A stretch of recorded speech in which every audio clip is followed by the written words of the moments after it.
They say money changes people, but what nobody tells you is how often people decide who you are before you ever open your mouth.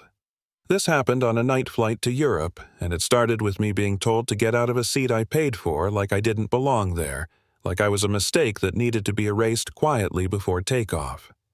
I didn't raise my voice, I didn't threaten anyone, and I definitely didn't expect what came next. That night, the airport was wrapped in rain, the kind that turns glass walls into mirrors and runway lights into blurry streaks. Inside the lounge, everything smelled like burnt espresso and expensive cologne. I sat off to the side in a hoodie and joggers headphones on, pretending to scroll my phone when really I was trying to slow my breathing. I was exhausted. Weeks of sleepless nights, non-stop calls, decisions that affected thousands of people. All I wanted was to get on the plane, shut my eyes, and disappear for a few hours. I don't dress like money. Never have. I grew up learning that comfort matters more than appearances and that habit stuck. But in places like airports, especially first-class lounges, people read clothes like resumes. Suits get smiles. Hoodies get side eyes. I felt them without looking up. Boarding was announced. First class only. I stood, grabbed my worn duffel bag, and walked to the gate. The agent scanned my pass. Smiled, told me my seat number, wished me a pleasant flight. Nothing unusual. Inside the cabin, everything was quiet and polished, soft lighting, wide seats, the illusion that nothing bad could ever happen up there. I slid into my seat, tucked my bag away, leaned back, and exhaled. For the first time all day, my shoulders dropped. I was halfway asleep when a loud voice cut through the cabin. I specifically requested this seat. I opened one eye. A man stood in the aisle designer suit pulled tight across his chest watch flashing under the lights. He spoke like the world owed him attention. Beside him was a senior crew member, posture stiff, smile thin. They were looking at me. She leaned in slightly. "Sir, I need to see your boarding pass." I told her it had already been scanned. Calm. Polite. I didn't want trouble. She insisted. Said there might be an error. Said this seat was reserved for elite passengers. The man laughed, not even trying to hide it. "Come on, just look at him. He's obviously not supposed to be here." That was the moment I felt it, that familiar tightness in my chest. Not fear. Recognition. I'd felt it before in boardrooms, in elevators and stores where security followed a little too closely. The unspoken question, "What are you doing here?" I told them I paid full price. I told them I wasn't moving. The man scoffed, asked if I knew who he was. I told him I was tired and wanted to sleep. That seemed to offend him more than anything else. The crew member's tone hardened. She gave me options that weren't really options. Move to the back or leave the plane. When I refused, she called the captain. He arrived with authority written all over him, voice loud enough for everyone nearby to hear. He didn't ask questions. He didn't check anything. He took one look at me, then one look at the man in the suit, and decided who mattered. He told me to get my things. When I didn't move fast enough, he grabbed my bag and tossed it into the aisle. That sound echoed. Not because it was loud, but because it meant something. It meant I was no longer a passenger. I was a problem. I stood up slowly, heart pounding, but face calm.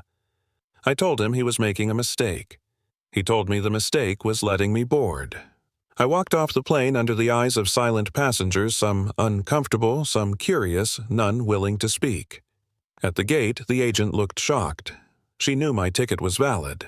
I told her it was fine. Then I made a call, not to customer service, not to social media, to someone who actually had authority. Within minutes, the plane stopped moving. The jet bridge reattached. Confusion rippled through the cabin. When I walked back on, flanked by management and security, the energy shifted instantly. The captain's face drained of color. The crew member looked like she might collapse. I didn't shout. I didn't insult anyone. I explained who I was and why that mattered. The room felt smaller as the truth settled in. The captain was removed. Immediately. The crew member was given a choice she hadn't offered me earlier. The man in the suit suddenly couldn't look anyone in the eye. His status vanished the moment someone checked the facts. He wasn't special. He wasn't important. He was loud, and that had been enough until it wasn't. Watching him escorted off the plane felt surreal.